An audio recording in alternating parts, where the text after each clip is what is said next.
আমার সঙ্গে স্ট্রেট কাট প্রশ্নের মুখোমুখি হচ্ছেন আপনাদের সকলের পরিচিত একজন মানুষ, পরিচিত একটি মুখ বাংলাদেশের রাজনীতিতে, রাজনীতিবিদ না হয়েও যার অনেকখানি প্রভাব রয়েছে বর্তমানে। সাথে রয়েছেন লেখক এবং অ্যাক্টিভিস্ট পিনাকি ভট্টাচার্য। ধন্যবাদ দাদা, দূরদেশে আছেন বলে আপনাকে আমাদের অনলাইনে যুক্ত করতে হয়েছে, সশরীরে পাইনি।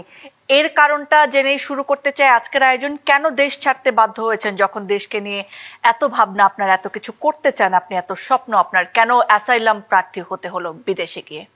2018 সালে যখন নিরাপদ সড়ক আন্দোলন চলছিল, সেই সময় যেদিন শহীদুল আলমকে গ্রেপ্তার করা হলো আর কি, ওই দিন আমি সকালবেলা আমাকে ডিজিএফআই থেকে ডাকা হলো তাদের অফিসে যাওয়ার জন্য। এবং যিনি ফোন করেছিলেন উনি নিজের পরিচয় দেন মেজর ফারহান বলে, এবং আমাকে বলা হয় যে ভদ্রতা করি উনি প্রথম ফোনটা করেছিলেন, এবং বলা হয় যে আমাকে ডিজিএফআই অফিসে যেতে হবে। আমি জিজ্ঞেস করলাম যে কেন, আমি সিভিলিয়ান, ডিজিএফআই কেন আমাকে ডেকে? বলে আমাদের কিছু জরুরি আলাপ আছে আপনার সাথে।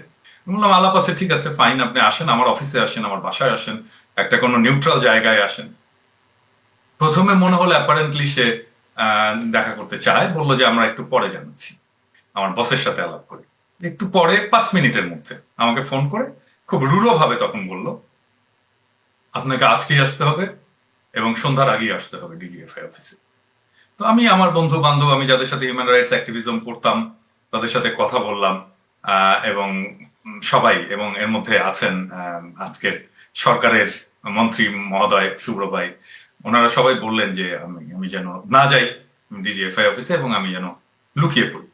এবং আমি তখন থেকে লুকিয়ে পড়ি, এবং পরদিন আমার বাসায় ডিজিএফআই রেড করে, আমার অফিসে রেড করে ডিজিএফআই, আমি কোথায় এটা জানার জন্য। এবং আমি 5 মাস প্রায় আত্মগোপনে ছিলাম নানা জায়গায় ঢাকা শহরেই। এবং তারপরে যখন নির্বাচনটা হয়ে গেল, তারপরে মনে করলাম যে আর থাকাটা অনুচিত, কারণ আমার বাসার সামনে তারপরে ডিজিএফআই গার্ড বসালো, সারাক্ষণ ধরে নজরদারি, এবং আমাকে খুঁজে বেড়াচ্ছে বিভিন্ন জায়গায়, আমি যে সমস্ত জায়গাগুলোতে যেতাম। তারপরে আমার দেশ ছাড়তে বাধ্য হওয়া, তাছাড়া তো ডিজিএফআই আমাকে ধরে নিয়ে যেত, এবং ওই সময় আমরা জানি যে ডিজিএফআই যাদেরকে ধরে তাদের বেশিরভাগই ফেরে না।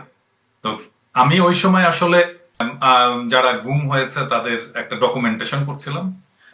তো ওই ডকুমেন্টেশনের সময় আমি জানতে পেরেছি যে যারা গুম হয় তাদের একটা বড় অংশকে ডিজিএফআই এইভাবেই ডেকে নিয়ে যায়। একটা ফোন পায় সে সকালবেলা, তারপরে তাকে যেতে বলা হয়, সে যায়, সে ভিকটিম, আর তারপরে কখনোই আর ফিরে আসে না। তো ন্যাচারালি আমিও তখন ভেবেছি যে আমার কপালেও সম্ভবত এটাই ঘটতে যাচ্ছে। সেই জন্যই আত্মগোপনে যাওয়া এবং তারপরে দেশ ছাড়তে বাধ্য হওয়া। আর ফ্রান্সের কারণ হচ্ছে যে আমি তখন একটা ফ্রেঞ্চ হিউম্যান রাইটস অর্গানাইজেশনের সাথে কাজ করতাম, তারাই আমার আসার ব্যবস্থাটা করে দেয়, ভিসা টিসা যা, এবং আমার এখানে রাজনৈতিক আশ্রয় পাওয়ার জন্য তারা সর্বতভাবে আমাকে সাহায্য করে। দাদা, আপনি অ্যাক্টিভিজম করেন এবং সোশ্যাল মিডিয়া তার অন্যতম মাধ্যম, আপনি কন্টেন্ট ক্রিয়েশন করেন। তবে আপনার কন্টেন্টের ভাষা অত্যন্ত আক্রমণাত্মক, অত্যন্ত অশ্রাব্য ভাষায় গালাগাল করেন আপনি মাঝে মাঝে। এই পন্থা আপনি কেন বেছে নিলেন, বা এই পোর্ট্রেটটা কেন আপনি করতে চাইলেন? এইটার কি কোনো বাজে প্রভাব আমাদের সোসাইটিতে পড়ে বলে আপনি মনে করেন না? প্রথম বিষয়টা হচ্ছে যে বুঝতে হবে যে বাংলাদেশের যে দুর্দশা, এই দুর্দশার জন্য দায়ী কারা? এই দুর্দশার জন্য দায়ী হচ্ছে বাংলাদেশের এলিটরা, যারা রাষ্ট্র ক্ষমতায় থাকে এবং যারা সোসাইটিকে নিয়ন্ত্রণ করে, সোসাইটিকে কন্ট্রোল করে, যারা শিক্ষিত মানুষ। এবং দেখেন, এরাই বাংলাদেশের সম্পদটাকে বিদেশে পাচার করে, এবং সেই কারণেই বাংলাদেশের এত দুর্দশা। আপনি যদি সাধারণ মানুষের কথা বলেন, তারা কখনোই বাংলাদেশের সম্পদ কোথাও পাচার করেনি, বরং বাইরে থেকে উপার্জন করে দেশে নিয়ে আসে। এবং এরাই সেই মানুষ যারা বাংলাদেশের ইকোনমিটাকে বাঁচিয়ে রাখছে। বাংলাদেশের এলিটরা ইকোনমিতে একটা ফুটা পয়সা কন্ট্রিবিউট করে।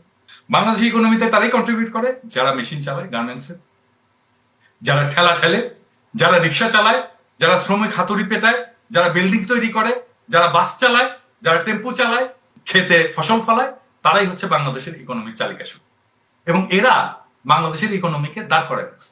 কিন্তু তাদের উৎপাদিত যে সম্পদ, সেই সম্পদটাকে চুরি করে পাচার করে কারা?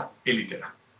এই এলিটদের ভয় 3টা: একটা সম্মান হারানোর ভয়, একটা মাইর খাওয়ার ভয়, আর একটা সম্পদ হারানো। তো আমি তো আর মারতে পারবো না তাদেরকে, তাই তাদেরকে গালি দিই, সম্মান হারানোর ভয়। অ্যাটলিস্ট এই গালির তোড়ে যেন তারা ঠিক থাকে। এই গালির তোড়ে যদি তারা ঠিক থাকে, তাহলে বাংলাদেশকে আমরা কিছুটা সাইজ করতে পারবো। আদারওয়াইজ এরা বাংলাদেশের 18 কোটি মানুষের জীবনকে দাসের জীবন বানায় রাখবে, এবং যারা আসলে দাসের জীবন বানায় রাখছে তাদের জন্য তো গালি প্রাপ্য। সমাজে তো বিভেদ আছেই, ধনী গরিবের বিভেদ আছে না? যাদের আছে অনেক সম্পদ এবং যাদের কোনোই সম্পদ নাই তাদের বিভেদ আছে না? তো এই বিভেদটা তো যাদের সম্পদ নাই তারা তো যাদের সম্পদ আছে এবং যারা তাদের সম্পদটাকে লুট করছে তাদের বিরুদ্ধে সেটা ব্যবহার করবেই।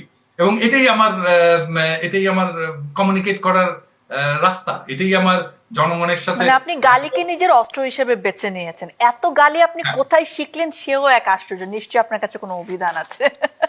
দাদা, পরের প্রশ্নটাতে যেতে চাচ্ছি আপনাকে, যে জুলাই আগস্ট অভ্যুত্থানের ক্ষেত্রটা প্রস্তুতে যাদের ভূমিকা রয়েছে আপনাকে তাদের মধ্যে একজন মনে করা হয়, এবং এই সময়ে এসে অনেকেই, বিশেষ করে পতিত শক্তি যারা আছেন তারা, পাশাপাশি আরো অনেকে মনে করেন যে এটা একটি আন্তর্জাতিক গেম বা পরিকল্পনার অংশ ছিল এই অভ্যুত্থান, এবং আপনি একজন অ্যাসাইন্ড পারসন সেটাও অনেকে বলে থাকে। এই বিষয়ে আসলে কি বলবেন আপনি? কেউ যদি কোনো প্রমাণ দিতে পারে যে আমাকে কেউ অ্যাসাইন করেছে তাহলে সেই প্রমাণটা তারা হাজির করুক, অনুমান থেকে কথা না বলে। আর আমার এই লড়াইটা তো আজকের না, দীর্ঘ সময়ের লড়াই, প্রায় দশকের বেশি সময়ের লড়াই, এবং এই লড়াইটা তো আমি কনসিস্টেন্টলি চালাই গেছি প্রথম থেকে। এবং আমি শেখ হাসিনা সরকারের উৎখাত চাইছি, আমি ফ্যাসিবাদের বিলোপ চাইছি, এবং এই উৎখাতটা একটা বিপ্লবের মধ্যে দেওয়া হবে। এই বিপ্লবটা তৈরি করার জন্য আমি সারাক্ষণ চেষ্টা চালিয়ে গেছি, জনগণকে উদ্বুদ্ধ করেছি, সংগঠিত করেছি, তাদেরকে সাহস জুগাইছি।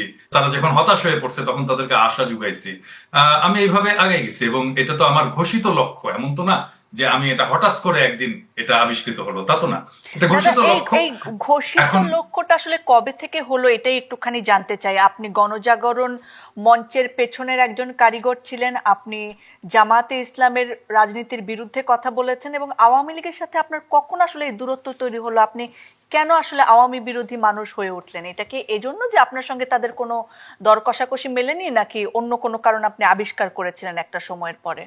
2013-তে 5ই মেতে যখন গণহত্যাটা হলো, হেফাজতের গণহত্যা কোনো আন্তর্জাতিক কোনো ইম্প্যাক্ট ফেলতে পারলো না, এবং এটাকে মানুষ অনেকে জাস্টিফাই করলো যে এটা ঠিকই আছে। যেমন ধরেন প্রথম আলো, ডেইলি স্টার, তারা এমন ভাবে বললো ফ্ল্যাশ আউট করা হয়েছে ঢাকাকে, মানে পরিষ্কার করা হয়েছে, মানে আমরা টয়লেট ফ্ল্যাশ আউট করি ঠিক এইরকম ভাবে, মানে আমরা এমন আবর্জনা সরিয়ে দিয়েছি। তো এটা আমার জন্য একটা শক ছিল যে এটা একটা জেনোসাইড, আমরা বুঝতে পারছি একটা জেনোসাইড, এবং এই জেনোসাইডটাকে অস্বীকার কেন করা হচ্ছে এবং এটার পেছনে কারণটা কি। এবং তারপর থেকেই আমি আবিষ্কার করতে শুরু করলাম যে বাংলাদেশের ভেতরে যে দীর্ঘ সময়ের ইতিহাসে একটা ডিপ ইসলামোফোবিয়া, ইসলাম বিদ্বেষ এবং বাংলাদেশ থেকে ইসলামকে নিশ্চিহ্ন করার একটা প্রক্রিয়া যেটা চলমান আছে, সেটা আমার কাছে আস্তে আস্তে এটা পরিষ্কার হতে শুরু করলো।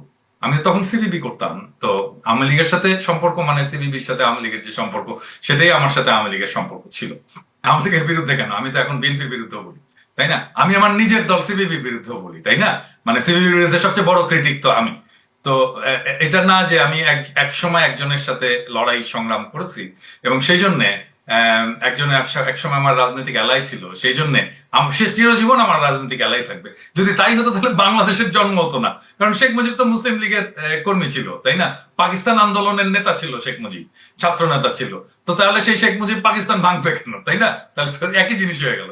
তো রাজনীতি তো অগ্রসর হয়। তো আমি যখন আবিষ্কার করলাম যে বাংলাদেশে ভারতের একটা স্বার্থ আছে, এবং সেই ভারতের স্বার্থটা হচ্ছে বাংলাদেশের যে সাধারণ আপামর মানুষের ধর্মবিশ্বাস, সাধারণ আপামর মানুষের যে সংস্কৃতি, কালচার, সেটার বিরুদ্ধে, এবং তারা আসলে বাংলাদেশের সাধারণ মুসলমানকে সবসময় দাবায় রাখতে চায়। এটাকে আমি বলি যে এটাকে ইসলাম কুপানির একটা রাজনীতি আছে, এবং এই ইসলাম কুপানির রাজনীতিটাই আসলে বাংলাদেশের সেকুলারিজমের রাজনীতি, বাংলাদেশের লিবারালিজমের রাজনীতি, এবং এটা আওয়ামী রাজনীতি, আওয়ামী বাম প্রগতিশীলদের রাজনীতি।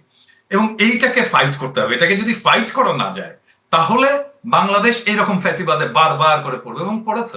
মুজিবের আমলেও পড়ে, ফ্যাসিবাদ ছিল না কিন্তু এটা একটা চরম স্বৈরতান্ত্রিক ব্যবস্থা ছিল, এবং হাসিনার আমলেও এটা পড়েছে।